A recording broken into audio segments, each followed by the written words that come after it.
ระมหาเถระพระเถรานุเถระเจ้าคณะพระสังฆาธิการทั่วโลกอันมีพระเดชพระคุณพระธรรมเสนาบดีรองเจ้าคณะภาค7วัดพระธาตุดอยสุเทพเป็นต้นและขออำนวยพรแด่ท่านผู้ฟังท่านผู้ชมสาธุชนพุทธบริษัททั้งหลายวันนี้รายการพระไตรปิฎกลอยฟ้าก็ลอยมาจากประเทศไอร์แลนด์เหมือนเดิม เพราะว่าขณะนี้ผู้พูดกำลังพักผ่อนนอนหนาวอยู่ที่วัดพุทธมหาธาตุมิเชสทาวน์คอคันทรีประเทศสาธารณรัฐไอร์แลนด์หรือไอร์แลนด์ใต้ก็ได้ปุ่มปุ้ยหน่อยเพราะว่าอากาศมันนี้ต่ำสุด-5สูงสุดก็5 องศาเซลเซียสถึงขณะนี้ ขณะที่พูดอยู่นี่ก็4 องศา-4 องศา-4แต่ว่าเอาหมวกอุ่น2-3 ชั้นออก ออกได้เตาเตาก่อไฟไว้ข้างๆนี้พอดีญาติโยม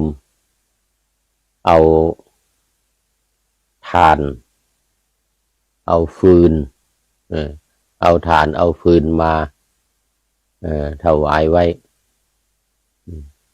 ก็ได้อุ่นในห้อง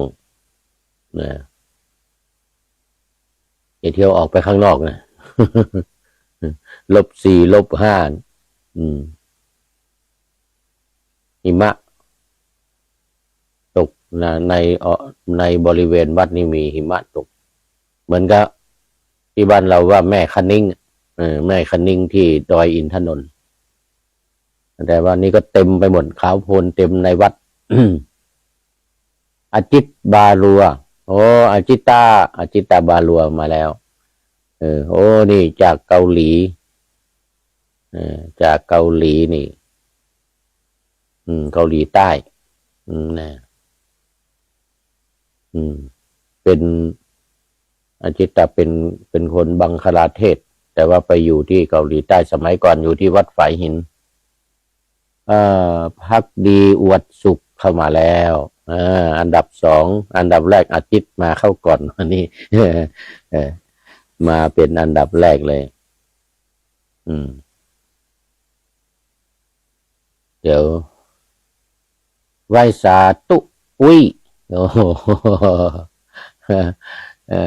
โยมภักดีบอกว่าไหว้สาธุอุ้ยนะสาธุมีรูปเข้ามาเนี่ยมีรูปเข้ามาหลวงตามนู หลวงตามนูสาธุนะผู้มีกิเลสก็ดูจะเข้ามาแล้วรูปเข้ามาแล้วรูปของผู้มีกิเลสเข้ามาแล้วสาธุวันนี้ก็อ้วนเลยนะนี่เพราะว่าเสื้อผ้าเยอะจีวร2 ตัวผู้มีกิเลสบอกสาธุสาธุเข้ากล้องน้อยก็ขออภัยเข้ากล้องไม่ได้เอานะวันนี้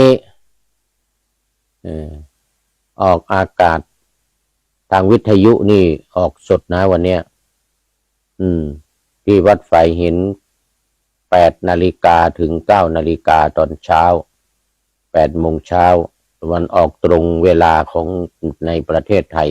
แต่ที่นี่กำลังตี 1สุริยันคำปามาแล้วนี่ FC ตัวจริง FC ตัวจริงนะ ไปว่าไปทำบุญพระราชทานเพลิงศพวัดป่าแพงมาแล้วกราบนมัสการครับพระอาจารย์ครับสวัสดีครับสวัสดีวันนี้ก็กำลังตี 1แล้วก็อุณหภูมิ-5ครับ-5ครับวันนี้ท่าน สุริยันขณะที่พูดอยู่นี่-4ขึ้นอยู่เนี่ยขึ้นลงเป็นชั่วโมง-4 -5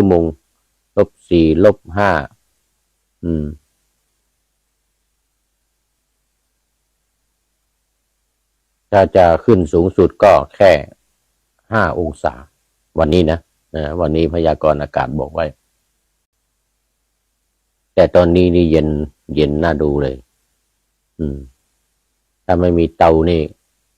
ถ้าไม่มีเตานี่ก็โอ้รู้สึกแย่ๆนะนี่ก็ต้องใส่ปุ้มปุ้ยหน่อยวันนี้จะได้ไปร่วมทำบุญวิหารเสนาสนะปล่อยหลวงวัดสันกำแพงหลวงครับโอ้วัดสันกำแพงหลวงน่าจะไปตอนบ่ายนะไปตอนบ่ายหรือตอนเย็นนี่ตอนเช้าอยู่ดังนั้นเบอร์โทรศัพท์เขียนไว้ที่หน้าจอแล้วถ้าเดี๋ยวท้ายรายการท่านใดจะโทรเข้ามาร่วมรายการที่อยากจะเข้ากล้องก็053 226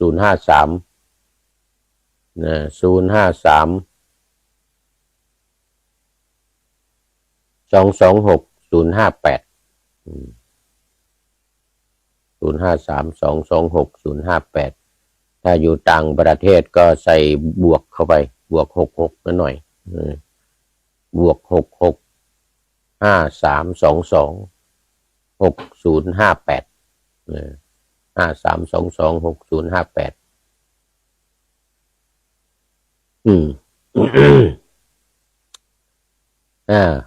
แล้วตอนนี้ก็เข้ามาสู่เนื้อหาสาระของ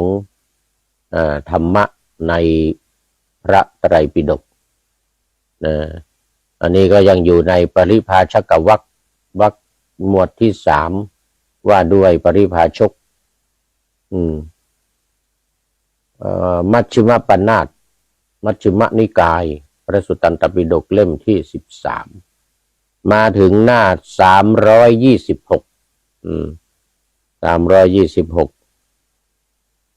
หัวข้อยังเหมือนเดิมอยู่ในหัวข้อที่274274ปัญหาเรื่องโลกที่มีสุขโดยส่วนเดียวโลกที่มีสุขโดยส่วนเดียวโลกที่มีสุขโดยส่วนเดียวว่าไป2 ข้อเป็นปัญหาที่ท่านพระอุทายีจุลในจุลสกุลุทายีสูตรเป็นสูตรเล็กมหาสกุลุทายีสูตรเป็นสูตรใหญ่จบไปแล้วสูตรเล็กนี่ว่าด้วยปัญหาเรื่องโลกที่มีสุขโดยส่วนเดียวมาในช่วงที่2เป็นข้อที่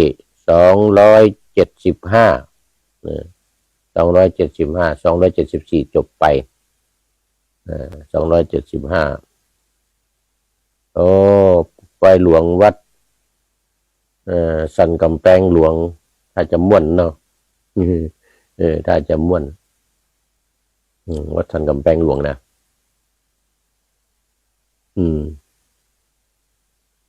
ท่านพระครูเป็นเจ้าคณะอำเภอแม่ออนวันนึงเจ้าคณะอำเภอแม่ออน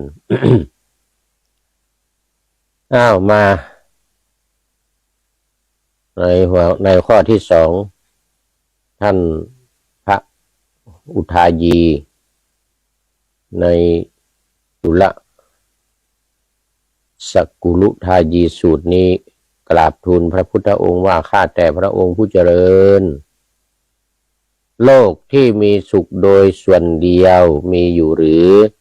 ข้อปฏิบัติที่มีเหตุเพื่อทำให้แจ้งโลกที่มีสุขโดยส่วนเดียว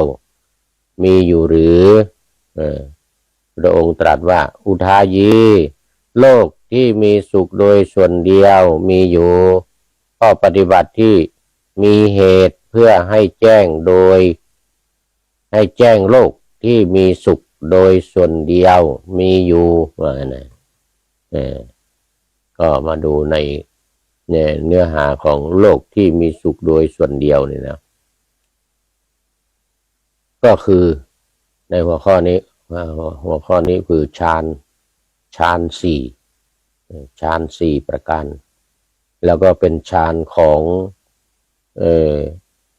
วิปัสสนาเป็นฌานของวิปัสสนานะถ้าเป็นฌานของสมถะนั้นพ้นจากความสุขไปพ้นจากความสุขไปอยู่ที่อากาศวิญญาณอากินจัญญาเนวสัญญานาสัญญายตนะอากาสานัญจายตนะนี่ก็เป็นจิตที่สงบนิ่งแล้วก็ไปเพ่งถึงอากาศว่าไม่มีที่สิ้นสุดมองไปมันโล่งไปหมดอากาศไม่มีที่สิ้นสุดข้อที่6ก็วิญญาณไม่มีที่สิ้นสุดวิญญาณัญจายตนะคือความรู้แจ้งวิญญาณแปลว่าความรู้แจ้งไม่ได้หมายถึงวิญผีสางนางไม้นะวิญญาณนี่คือตัวรู้ภายในจิตใจของเราตัวรู้แจ้งนี่ไม่มีที่สิ้นสุดนะอากินจัญญาก็ว่างเปล่าหมดไม่มีอะไรเนวสัญญานาสัญญานัตยตนะนี่ก็สัญญามีสัญญาก็ไม่ใช่ไม่มีสัญญาก็ไม่ใช่ความจริงคือมีสัญญานั่นแหละแต่ว่าไม่ยึดถือไม่ยึดมั่นไม่ยึดติดสักว่ามีสักว่าจำได้ไม่ยึดไม่ติดไม่ลุ่มหลงมัวเมากับความจำนั้นหรือสัญญานั้นที่เกิดขึ้นนั้นนะวันนี้เรียกว่าอรูปฌานเป็นฌานของ ฝ่ายสมถกรรมฐานผู้ที่เข้าฌานฝ่ายสมถกรรมฐานนี้ก็จะแน่วแน่นิ่งนั่งนิ่งประเภทว่าถูกไฟสุมยังไม่รู้สึกตัวไม่รู้สึกตัวไม่ร้อนยังมีเรื่องของนี่มีในธรรมบท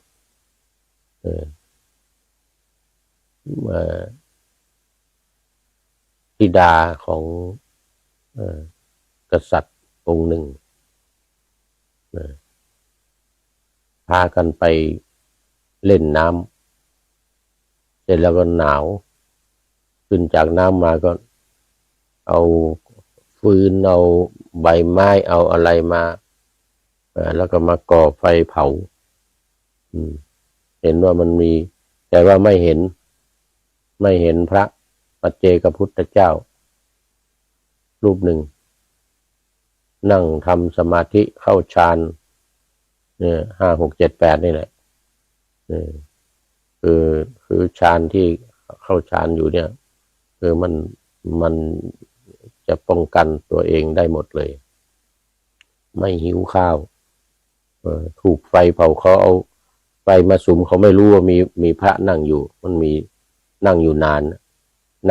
นมาหลายเป็นเดือนหญ้าก็ขึ้นปกคลุมพวกนี้ก็เอาฟืนเอาอะไรมาก่อไม่เห็นพระปัจเจกพุทธเจ้าไม่เห็นพระปัจเจกพุทธเจ้า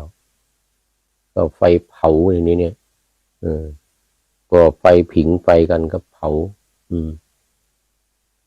ทีนี้พอเกิดมาในชาติเนี่ย ก็ได้โดนเผาผู้มีกิเลสบอกไม่มีการศึกษาใดๆที่น่าสนใจเท่ากับพระไตรปิฎกไม่มีการศึกษาใดๆเท่ากับพระไตรปิฎกว่างั้นนะกระผมอยากจำได้ทั้งหมดแต่มันก็ลืมตนลืมจนได้ ผู้มีกิเลสเคยแสดงว่าเคยศึกษาเคยอ่านมาวิเชียรธาตุอินจันทร์ มาแล้ววิเชียรธาตุอินจันทร์ลูกปลาไผ่ว่างั้นนะลูกปลาไผ่ปลาไผ่บ่อทองลูกปลาไผ่บ่อทอง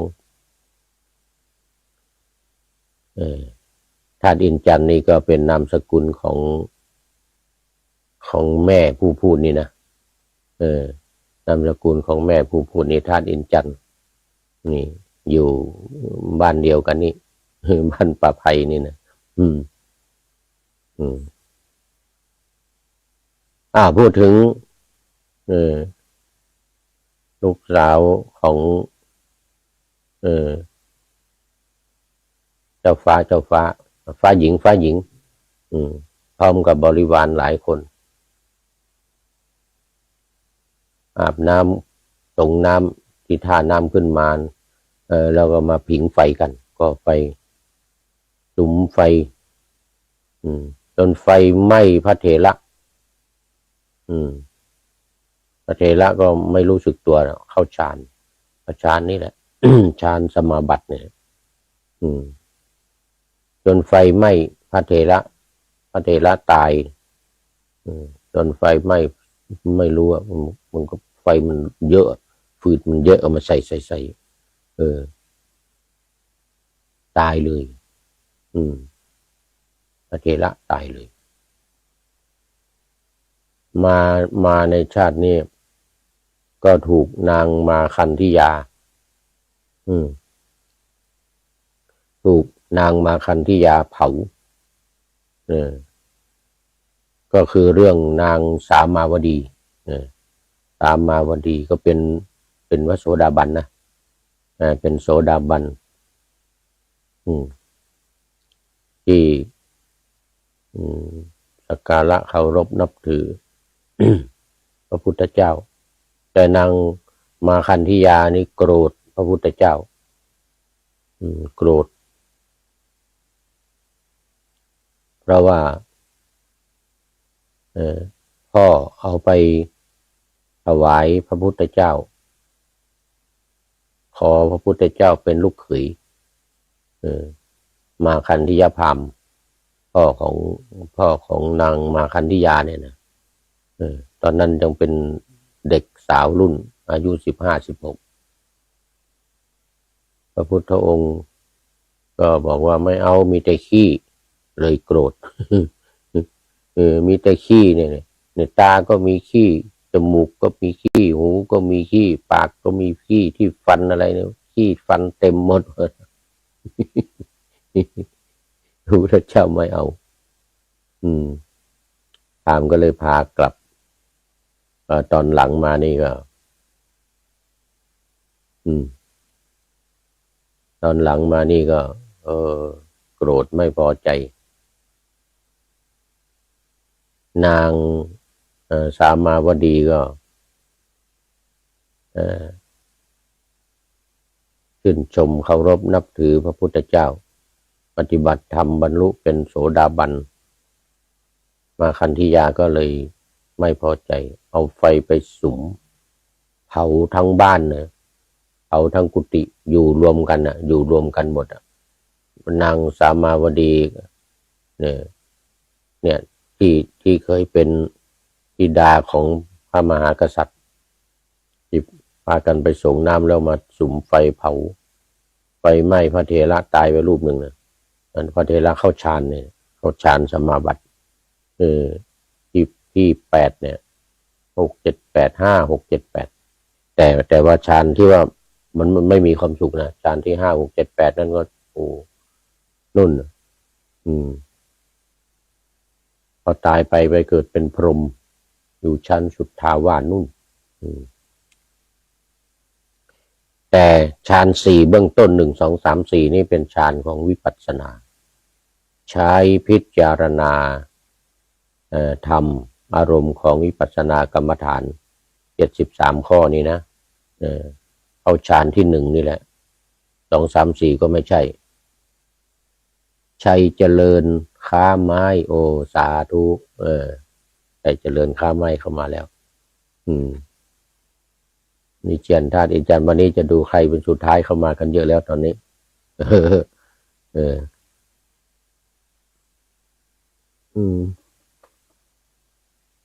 เป็นสุดท้าย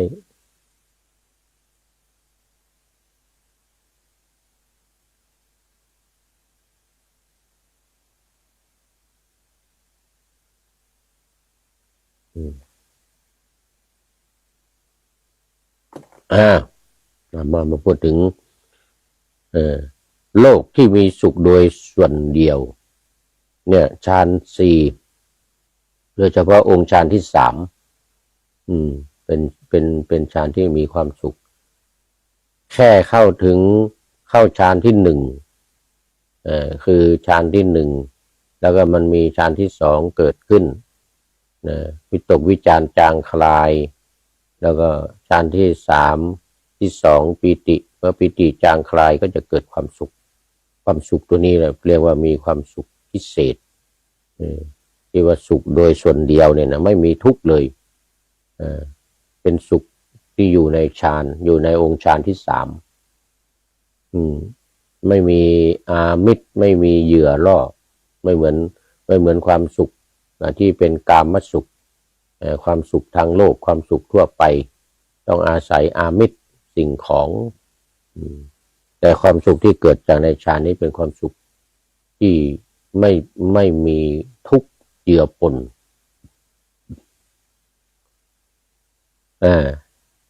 ข้อปฏิบัติที่มีเหตุเพื่อทำให้แจ้งโลกที่มีสุขโดยส่วนเดียวนั้นเป็นอย่างไรพระพุทธเจ้าค่ะพุทธายีปริภาชกถามที่มีสุขในส่วนเดียวเนี่ยอธิบายว่าคือเขาคิดว่าเราจะกล่าวถึงอัตตาว่ามีสุขโดยส่วนเดียวคือปริภาชกสมัยนั้นก็เป็นลัทธิของครูทั้ง6นะเขาก็ถือตัวตนถืออัตตาแล้วก็พระพรหมนี่เป็นอัตตาอยู่เบื้องบนจะกล่าวข้อปฏิบัติว่ามีสุขบางคราวมีทุกข์บางคราวแม้ข้อปฏิบัติของอัตตาที่มีสุขโดยส่วนเดียวจะพึงเป็นโลกที่มีสุขโดยส่วนเดียวคาถาของเราไม่อาจนำสัตว์ออกจากทุกข์คาถาของพระศาสดาเท่านั้นนำสัตว์ออกจากทุกข์ได้เราก็คิดต่อไปว่าบัดนี้เราถามพระศาสดาเท่านั้นมันจะรู้คำตอบได้จึงถามปัญหานี้กับพระศาสดาคือความสุขทั่วไปมันปนกันกับความทุกข์มีสุขก็คือมีทุกข์น้อยมีสุขมากก็คือมีทุกข์น้อยมากถ้ามีทุกข์มากก็มีสุขน้อยคือมันจะไปด้วยกันมันจะปนเปกันอยู่ระหว่างสุขกับทุกข์แต่ว่าสุขในฌานเนี่ยจะเป็นสุขอย่างเดียวอย่างไรอุทายีภิกษุในธรรมวินัยนี้สงัดจากกามและอกุศลธรรมทั้งหลายแล้วบรรลุปฐมฌานมีบรรลุปฐมฌานสงัดจากกามมีความสุขปฐมฌานจางคลายปฐมฌานที่ประกอบด้วยวิตกวิจารวิตกวิจารยกหัวข้อในวิปัสสนามาวิจารมาอธิบายเสร็จแล้วก็เมื่อวิตกวิจารจางคลายหายไปเนี่ยก็จะเกิดปิติแล้วเกิดความสุขเพราะวิตกวิจารสงบระงับไปบรรลุทุติยฌาน อยู่มีมีปีติมีปีติอยู่พระปีติจางคลายไปมีอุเบกขามีสติสัมปชัญญะเสวยสุขเป็นนามกายบรรลุตติยฌานก็เพราะว่ามีปีติจางคลายไปมีปีติจางคลายไปบรรลุตติยฌานคือเกิดความสุขเกิดความสุขอยู่ด้วยนามกายเพราะถ้ามีความสุขจางคลายไปตอนนี้จะมีอุเบกขาและเอกคตารมณ์ถ้าไม่เข้าเอกคตารมณ์ก็วนมาปฐมฌานอีกวนมาวิตกวิจารอีกเนี่ยถ้าวนกันอยู่อย่างนี้เรียกว่าอยู่ในปฐมฌานอยู่ในปฐมฌานก็มีทั้งปีติมีทั้งความสุขมีปีติมีความสุขแต่ถ้าไม่กลับมาวิตกวิจารหมายถึงว่ามันหมดไปหายไปจริงๆเข้าไปสู่เอกคตารมณ์อุเบกขาก็เรียกว่าพ้นจากปฐมฌานหรือได้ปฐมฌานตรงนั้นเรียกว่าได้ปฐมฌานคือจะมีปีติมีความสุขโดยส่วนเดียวเลยท่านอุทายีก็ถามข้าแต่พระองค์ผู้เจริญข้อปฏิบัติที่ตรัสตอบเป็นข้อปฏิบัติที่มีเหตุเพื่อทำให้แจ้งโลกมีความสุขโดยส่วนเดียวได้เพราะโลกนี้มีสุขโดยส่วนเดียวบุคคลทำให้แจ้งชัดด้วยข้อปฏิบัติเพียงเท่านี้จริงหรือพระพุทธเจ้าค่ะเอาแค่ฌานเท่านี้แค่ปฐมฌานเนี่ยจริงหรือพระองค์ตรัสว่าอุทายีโลกมีสุขโดยส่วนเดียวบุคคลไม่อาจทำให้แจ้งด้วยข้อปฏิบัติเพียงเท่านี้แต่ข้อปฏิบัตินั้นเป็นข้อปฏิบัติที่มีเหตุเพื่อทำให้แจ้งโลกที่มีสุขโดยส่วนเดียวได้แน่แท้เมื่อพระผู้มีพระภาคตรัสอย่างนี้แล้วบริษัทของสักุลุทายีปริภาชกได้บรรลือเสียงอื้ออึงขึ้นว่าพวกเราพร้อมทั้งอาจารย์ยังไม่พอใจในเหตุนี้พวกเราพร้อมทั้งอาจารย์ยังไม่พอใจในเหตุนี้พวกเรายังไม่รู้ชัดซึ่งข้อปฏิบัติที่ยิ่งไปกว่านี้นะคือเรื่องฌานเนี่ยศาสดาอื่นๆสมัยนั้นก็เข้าฌานกันได้เข้าฌานกันได้ไม่ว่าจะเป็นปกุฏฐกัจจายนะนิโครนาตบุตรหรืออชิตตะเกสกัมพลไม่ใช่อาชิตนี่นะไม่ใช่อาชิตบาลัวนี่นะ อันนั้นเจ้าลัทธิสมัยนั้นลำดับนั้นสักุลุทายีปริภาชกก็ห้ามปริภาชกทั้งหลายเหล่านั้นให้เงียบเสียงได้กราบทูลพระผู้มีพระภาคว่าข้าแต่พระองค์ผู้เจริญด้วยข้อปฏิบัติเพียงเท่าไรภิกษุนั้นจึงจะทำให้แจ้งโลกที่มีสุขโดยส่วนเดียวพระพุทธเจ้าค่ะว่านะพระองค์ตรัสว่าอุทายีเพราะละสุขและทุกข์ได้เพราะโสมนัสและโทมนัสดับไปก่อนโสมนัสและโทมนัสดับไปก่อนภิกษุในธรรมวินัยนี้บรรลุจตุตถฌาน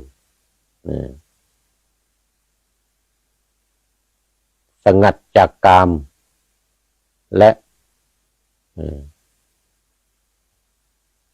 ปราศจากอกุศลธรรมปราศจากอกุศลธรรมทั้งหลาย ยืนสนทนาปราศัยกันกับเทวดาทั้งหลาย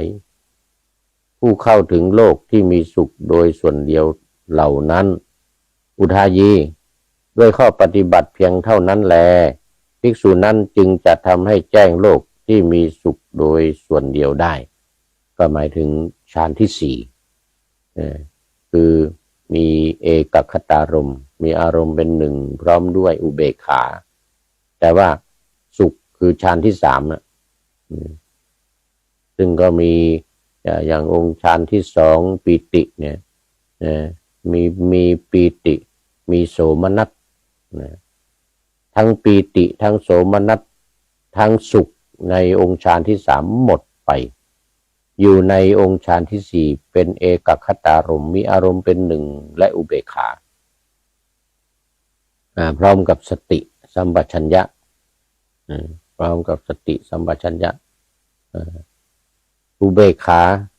โดยเฉพาะก็อุเบกขากับเอกคตารมณ์คืออารมณ์ที่แน่วแน่อารมณ์ที่เป็นหนึ่งตรงนี้จะเหนือกว่าตติยฌานคือฌานที่สามที่ว่ามีความสุขก็เลยจากความสุขจางคลายไปเรียกว่ามีความสุขโดยส่วนเดียวแล้วเนี่ยเพราะนั้นจิตเป็นเอกคตารมณ์มีอารมณ์เป็นหนึ่งแล้วเนี่ยก็ยิ่งกว่าความสุขที่อยู่ในองค์ฌานยิ่งกว่าความสุขที่อยู่ในองค์ฌานมันแน่วแน่นิ่งดิ่งมีอุเบกขาคอยกำกับว่าออกจากฌานที่สี่นี้แล้วเนี่ยจะกลับไปฌานที่หนึ่งคือวิตกวิจารหรือต่อเข้าไปในฌานที่ห้าหกเจ็ดแปดดังกล่าวอันนี้อาศัยอุเบกขาอาศัยอุเบกขาคอยกำกับมาในข้อหน้าที่328ข้อ276อุทายีกราบทูลถามพระพุทธองค์ว่าข้าแต่พระองค์ผู้เจริญภิกษุประพฤติพรหมจรรย์ในพระผู้มีพระภาคคงมุ่งจะทำให้แจ้งโลกที่มีสุขโดยส่วนเดียวนั้นเป็นแน่คือการมุ่งที่ให้สุขรู้แจ้งโดยสุขที่มีส่วนเดียวในที่นี้จะหมายถึงการทำให้แจ้งสองอย่างคือหนึ่งการทำให้แจ้งด้วยการได้เฉพาะเช่นการบำเพ็ญตติยฌานจนมีฌานไม่เสื่อมไม่เสื่อมไม่คลายตายไปเกิดเป็นผู้มีอายุมีผิวพรรณเสมอกับเทพชั้นสุภกินนหะอันนี้อย่างที่หนึ่งแต่สุภกินนหะนี่ก็อยู่ใกล้จะถึงสุทธาวาสนะสองการทำให้แจ้งด้วยเห็นประจักษ์เช่นการบำเพ็ญจตุตถฌานจนเป็นวสีคือมีความคล่องแคล่วชำนาญแล้วใช้อำนาจฤทธิ์ไปถึงเทวโลกชั้นสุภกินนหะอยู่ร่วมกันและสนทนาธรรมกันกับเทพเหล่านั้นอันนี้ก็เป็นประการที่สองอันนี้หมายถึงชั้นพรหมสุภกินนหะอยู่ในชั้นพรหมชั้นสูงติดกับชั้นสุทธาวาสสุทธาวาสก็จะเป็นสุทัสสาสุทัสสีอาการนิฐาอาการนิฐาพรหม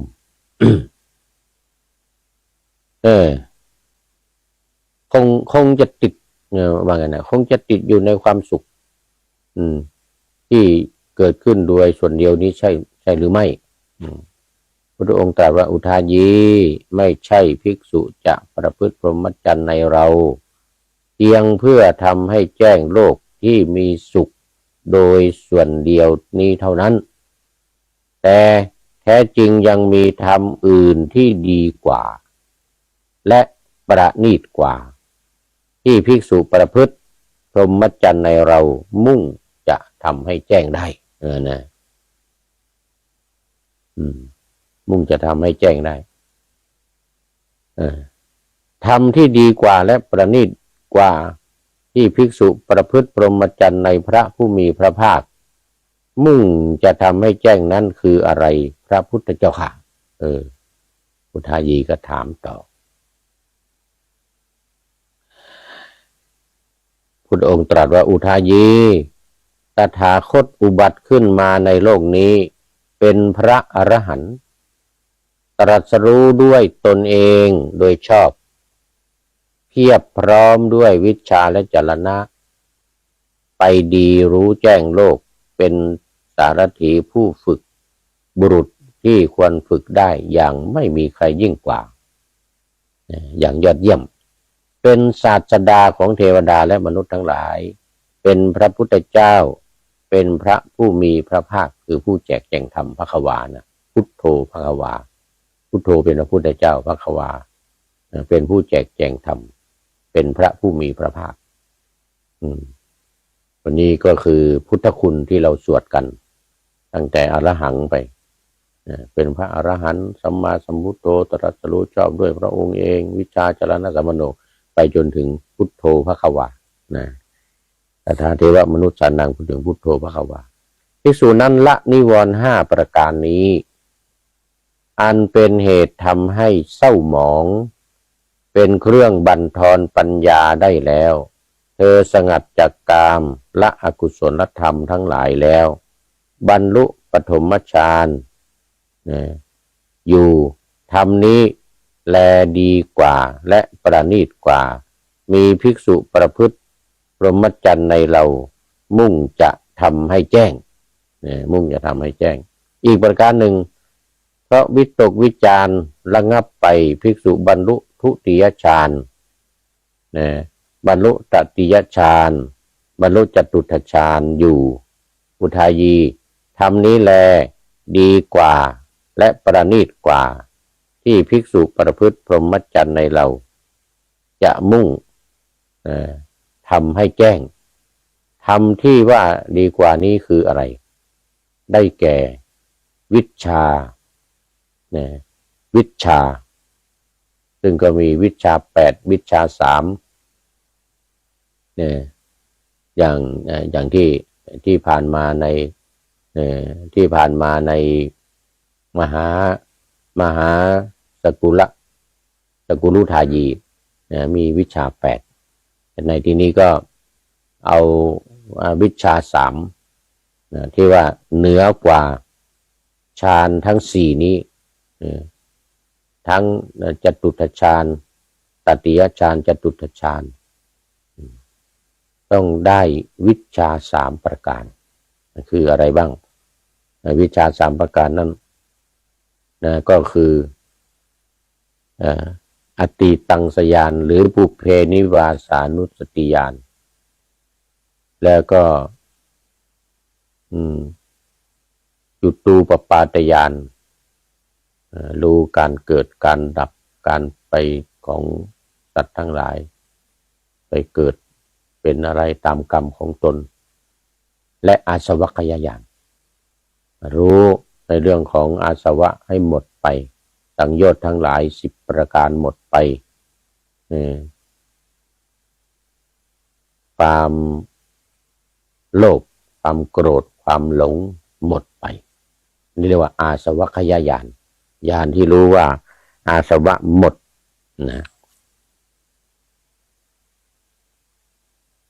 ใจความก็คือเมื่อจิตเป็นสมาธิบริสุทธิ์ผุดผ่องไม่มีกิเลสเพียงดังเนินปราศจากความเศร้าหมองอ่อน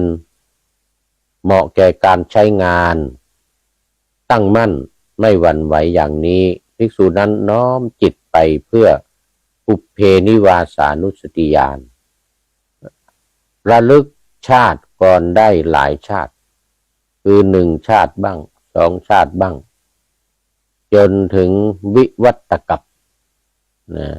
และสังวิวัตกัประลึกชาติก่อนในชาติทั้งหลายเหล่านั้นพร้อมทั้งลักษณะทั่วไปและชีวประวัติ เอออย่างนี้คือชาตินั้นเป็นคนนั้นชื่อนั้นโคตรนั้นมีสามีมีภรรยามีลูกอย่างนั้นอย่างนั้นอย่างนั้นนี่คือนี่คือปุพเพนิวาสานุสติญาณนะทำนี้แลดีกว่าและประณีตกว่าที่ภิกษุทั้งหลายประพฤติพรหมจรรย์ในเรามุ่งจะให้แจ้งอันนี้คือปุพเพนิวาสานุสติญาณ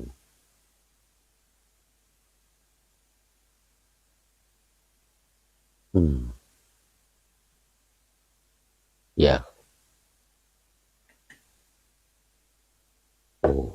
น้ำร้อนมากเดี๋ยวต้องร้อนจนหกเดี๋ยวจะต้องเอาน้ำออกลงก่อน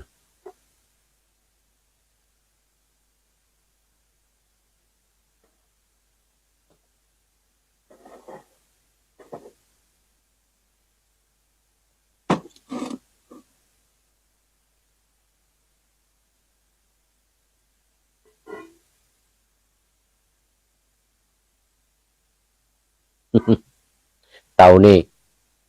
ร้อนก็เอาน้ำต้มได้เลยเอาน้ำต้มได้เลยนี่มันร้อนมากกว่าพุ่ง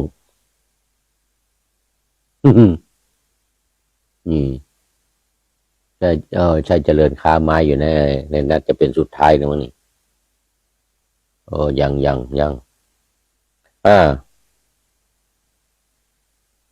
เมื่อจิตเป็นสมาธิบริสุทธิ์ผุดผ่องไม่มีกิเลสเพียงดังเนินปราศจากความเศร้าหมองอ่อนเหมาะแก่การใช้งานตั้งมั่นไม่หวั่นไหวอย่างนี้ภิกษุน้อมจิตไปเพื่อจุตูปปาตญาณเห็นหมู่สัตว์ผู้ที่กำลังจุติกำลังเกิดทั้งชั้นต่ำและชั้นสูงงามและไม่งามเกิดดีและเกิดไม่ดีด้วยตาทิพย์อันบริสุทธิ์เหนือมนุษย์เธอรู้ชัดถึงหมู่สัตว์ผู้เป็นไปตามกรรมทำนี้แล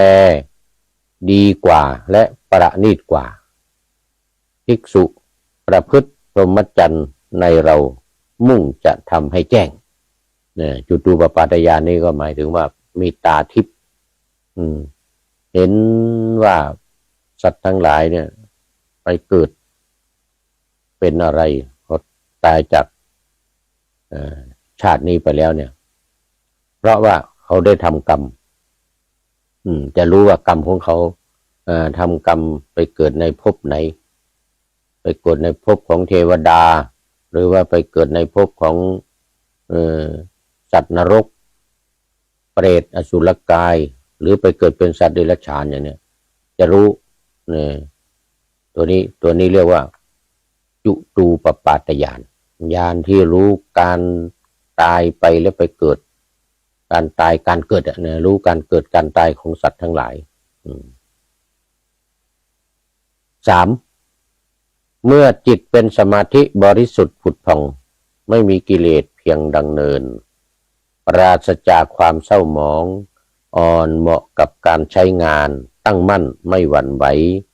ภิกษุนั้นน้อมจิตไปเพื่ออาสวัคยญาณรู้ชัดตามความเป็นจริงว่านี้ทุกข์นี้สมุทัยคือเหตุให้เกิดทุกข์นี้การดับทุกข์และนี้คือข้อปฏิบัติเพื่อให้ถึงการดับทุกข์ก็หมายถึงอริยสัจธรรมทั้ง4ประการรู้แจ้งตามความเป็นจริงทุกข์สมุทัยนิโรธมรรคทุกข์สมุทัยนิโรธมรรคนี้ทุกขนิโรธคามินีปฏิปทานี้อาสวะนี้อาสวะสมุทัยนี้อาสวะนิโรธนี้อาสวะนิโรธคามินีปฏิปทาคืออาสวะที่แนวทางปฏิบัติให้ถึงการดับอาสวะเหล่านั้นเมื่อเธอรู้เห็นอย่างนี้ จิตย่อมหลุดพ้นจากกามาสวะภวาสวะและอวิชชาสวะนะทั้งสามอย่างทั้งกามทั้งภพแล้วก็อวิชชาเมื่อจิตหลุดพ้นแล้วก็รู้ว่าหลุดพ้นแล้วรู้ชัดว่าชาตินี้สิ้นแล้วอยู่จบพรหมจรรย์ทำกิจที่ควรทำเสร็จแล้วไม่มีกิจอื่นเพื่อความเป็นอย่างนี้อีกต่อไปนี่คือสุดท้ายความเป็นพระอรหันต์ธรรมนี้แลดีกว่าและประณีตกว่าที่ภิกษุประพฤติพรหมจรรย์ในเรามุ่งจะทำให้แจ้งนี่ก็หมายถึงอาสวะขยายานหมดอาสวะทั้งหลายเหมือนพระพุทธเจ้าตอนที่ตรัสรู้อยู่ในยามที่3 ตี 2 ถึง 6 โมงเช้าก็ได้ญาณตัวนี้ได้ญาณคืออาสวะขยายานอุทายีทำเหล่านี้แลดีกว่าและประณีตกว่าที่ภิกษุประพฤติพรหมจรรย์ในเรามุ่งจะทำให้แจ้งนะมุ่งจะทำให้แจ้งก็สรุปว่าฌานทั้ง4ไม่ต้องเข้าไปฌานที่5 6 7 8แค่ฌานของวิปัสสนาแค่จตุตถฌานหลังจากนั้นก็มีจิตผ่องใสน้อมไปในจุตูปปาทญาณเข้าไปอุเพนิวาสานุสติญาณจุตูปปาทญาณและอาสวัคคยญาณก็ถือว่าอยู่จบพรหมจรรย์ไม่ต้องศึกษาเป็นอเสขะบุคคลเป็นพระอเสขะบุคคลไม่ต้องศึกษาอีกต่อไปก็มาในข้อสุดท้ายแล้วทีนี้ข้อ277หน้า330นี่เมื่อพระผู้มีพระภาคตรัสอย่างนี้แล้วสกุลุทายีปริภาชกได้กราบทูลพระผู้มีพระภาคว่าข้าแต่พระองค์ผู้เจริญพระภาสิทธิ์ของพระองค์ชัดเจนไพเราะยิ่งนักข้าแต่พระองค์ผู้เจริญพระภาสิทธิ์ของพระองค์ชัดเจนไพเราะยิ่งนักพระผู้มีพระภาคประกาศธรรมแจ่มแจ้งโดยประการต่างๆเปรียบเหมือนบุคคลหงายของที่คว่ำเปิดของที่ปิดบอกทางแก่ผู้หลงทางหรือตามประทีปในที่มืดด้วยตั้งใจว่าคนมีตาดีจะเห็นรูปได้ถ้าพระองค์นี้พอถึงพระผู้มีพระภาคพร้อมทั้งพระธรรมและพระสงฆ์เป็นสรณะข้าแต่พระผู้มีพระภาคพระองค์พึงได้บรรพชาข้าพระองค์พึงได้บรรพชาอุปสมบทในสำนักของพระผู้มีพระภาคเถิดขอบวชเป็นพระภิกษุในพระพุทธศาสนาเมื่อสกุลุทายีปริภาชกกราบทูลอย่างนี้แล้วบริษัทของสกุลุทายีปริภาชกได้กล่าวห้ามสกุลุทายีปริภาชกว่าท่านกุลุทายีท่านอุทายีท่านอย่าได้ประพฤติพรหมจรรย์ในสมณะโคดมเลยท่านเป็นอาจารย์แล้วอย่ายอมเป็นศิษย์เลยอุปมาเหมือนเป็นขันน้ำแล้วจะลดฐานะลงเป็นจอกในขันน้ำแม้ฉันใดจอกคือขันน้ำเล็กๆนะขันน้ำเล็กๆที่ตักน้ำแล้วก็อยู่ในขันน้ำใหญ่สลุงใหญ่นี่นะก็มีขันน้ำเล็กๆอย่างนี้เรียกว่าจอกข้ออุปมานี้ก็จะมีแก่ท่านอุทายีฉันนั้นเหมือนกันท่านอย่าได้ประพฤติพรหมจรรย์ในพระสมณโคดมเลยท่านอุทายีท่านเป็นอาจารย์แล้วอย่ายอมเป็นศิษย์เลยว่างั้น ปริพาชกในนั้นมีถึง300-400-500 คนเมื่อกี้ก็ตะโกนกันขึ้นมาเสียงดังอื้ออึงทีหนึ่งนะนะเรื่องนี้เป็นอันยุติได้ว่าบริษัทของสกุลุทายีปริภาชกได้ทำให้สกุลุทายีปริภาชกมีอุปสรรคต่อการประพฤติพรหมจรรย์ในพระผู้มีพระภาคนะดังนี้แหละคือขอบวชแต่ว่าลูกศิษย์ที่อยู่ในสำนักไม่ยอมให้บวชก็เลยกลายเป็นอุปสรรคของท่านปริภาชกสกุลุทายีก็เลยไม่ได้บวชลูกศิษย์ไม่ให้บวช ลูกศิษย์ไม่ให้บวชแต่เนี่ยขอปริภาชกลูกศิษย์ของปริภาชกนะขอไม่ให้บวชถือว่าไม่ได้บวชไม่มีถือว่าเป็นผู้ที่มีอุปสรรคในการที่จะบวชนะเอาละตอนนี้ก็ในเรื่องของจุลสกุลุทายีสูตรที่9นี้ก็จบพอดีจบตรงที่ว่าไม่ได้บวชเพราะมีอุปสรรคคือลูกศิษย์ไม่ให้บวชในนี้มีเรื่องของที่ว่าเมื่อกี้เนี่ยคือกามาสวะอาสวะคือกามภวาสวะอาสวะคือภพและอวิชชาสวะอาสวะคืออวิชชาอวิชชาคือไม่รู้อริยสัจธรรมทั้ง4ประการส่วนภวาสวะคือความติดในภพตอนนี้สกุลุทายีหัวหน้าปริภาชกในสำนักนกยุงเนี่ยก็เป็นปริภาชกต่อไปเป็นปริภาชกต่อไปไม่ได้บวชมีปัญหาโดยเฉพาะเรื่องภวาสวะภวาสวะก็คือภพอย่างที่เราพูดกันอยู่ทุกวันเนี่ยนะเดี๋ยวจะได้สรุปอีกหน่อยเรื่องภวาสวะที่มันเข้ากันเรื่องภพเรื่องที่อยู่ที่อาศัยเหมือนกับสงครามที่มีอยู่ในปัจจุบันเนี่ยทางในพม่าชนกลุ่มน้อยก็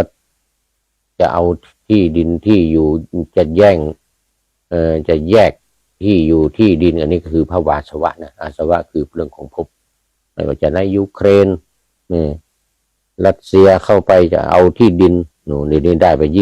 25%ของประเทศยูเครนอย่างเงี้ยนะอันนี้ก็คือภวาสวะส่วนในอิสราเอลยิ่งใหญ่ยิ่งหนักใหญ่เลยยิ่งหนักใหญ่เลยจะเอาคนเดียวเป็นตัณหาด้วยเป็นตัณหาภวาสวะวันนี้ก็มาสรุปเนื้อหาสาระลงมาที่ภวาสวะซึ่งเป็นอาสวะที่หนักเนี่ยอย่างสกุลุทายีเนี่ยสกุลุทายีนี่ก็ไม่ได้บวชก็มีอุปสรรคคือยังติดอยู่ในเรื่องของภพสหประชาชาติออกประกาศให้หยุดก่อนหยุดยิงเพื่อผันผ่อนทางมนุษยธรรมนี่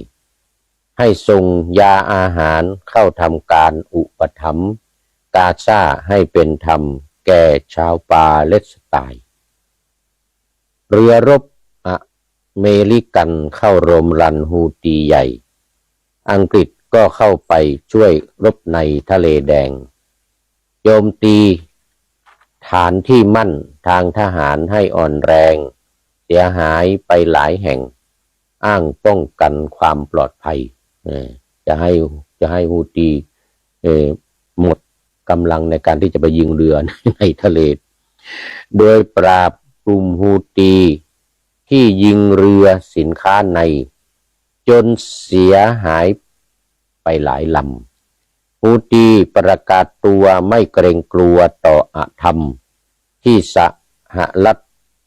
ล้ำร่วมมือทำในกาซาร่วมกันกับอิสราเอลสหรัฐร่วมกับอิสราเอลให้รำเค็ญกับอิสราเอลให้รำเค็ญไล่เข็นฆ่า 23,000 กว่าส่วนใหญ่เป็นเด็กสตรีจึงต้องช่วยกดดันให้หยุดการเหยียบย่ำยีหยุดยิงหยุดโจมตีในกาซาอย่างถาวรอิสราเอลพร้อมสับจะรบกับเลบานอนเปิดแนวรบต่อกรประกาศกล้าวไม่กลัวเกรงเพราะมียุทธการและทหารรบกล้าเก่งอาวุธพร้อมบรรเลงจะห้ำหันเฮสบอลลอเป็นมูเลบานอนเหตุการณ์ตึงเครียดมากรบกันหนักไม่อ่อนข้อสงครามลามไม่รอไม่หยุดยั้งแต่อย่างใดกลุ่มแอฟริกาฟ้องว่าอิสราเอลได้ฆ่าล้างเผ่าพันธุ์ในเมืองกาซาคราปราบปรามวันนี้ทนายความชาวไอริชเนี่ยชาวประเทศไอร์แลนด์เนี่ยว่าความในศาลโลกสุดยอดศาลโลกแผนกอาญาพิจารณาความชำระความผิดตามที่ได้ทำไว้จริงๆอิสราเอลว่าเป็นเพราะฮามาสแอบอิงแฝงตัวนอนเดินวิ่งเอามนุษย์เป็นโล่บังตามโรงพยาบาลและสถานพักกักขังผู้ลี้ภัยกำบังแอบซ่อนตัวปะปนกันนะจึงจำเป็นต้องยิงทุกสรรสิ่งที่กีดขวางไม่ได้คิดล้างบางหมู่ชาวปาเลสไตน์จะฆ่าแต่ฮามาสที่บังอาจก่อการร้ายฆ่าหมู่ชาวยิวไว้ในเขตอิสราเอล